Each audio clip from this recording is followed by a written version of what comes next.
হলৌ হলৌ বা হলৌ বান্দৰ হৈছে অসমত বসবাস কৰা বন্যপ্ৰাণীসমূহৰ মাজৰ অন্যতম। ভাৰতত কেৱল এবিধহে বন মানুহ অৰ্থাৎ এপ পোৱা যায় আৰু সেইবিধেই হৈছে হলৌ। ভাৰতৰ কেৱল উত্তৰ পূৰ্বাঞ্চলৰ ৰাজ্যকেইখনত হলৌ পোৱা যায় বা হলৌৱে বিচৰণ কৰে।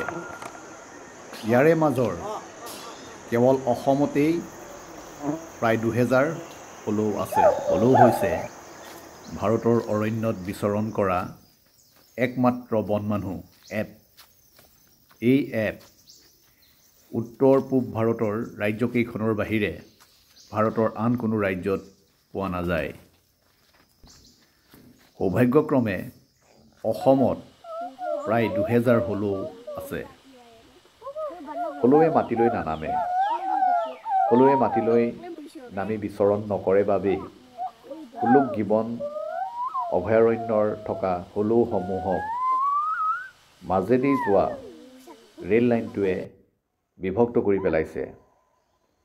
দুয়োফালৰ অৰণ্যত হলৌৰ পৰিয়ালসমূহ আছে যদিও সিহঁতৰ মাজত মিলন বা মিলামিছা বা মুভমেণ্ট নোহোৱা হৈ পৰিছে।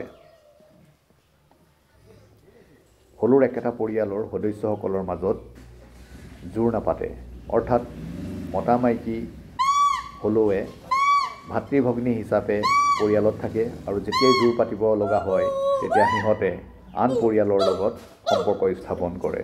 অৰ্থাৎ দুটা ভিন্ন পৰিয়ালৰ সদস্যৰ মাজতহে মতা মাইকী হলৌৰ মাজত জোৰ হয়।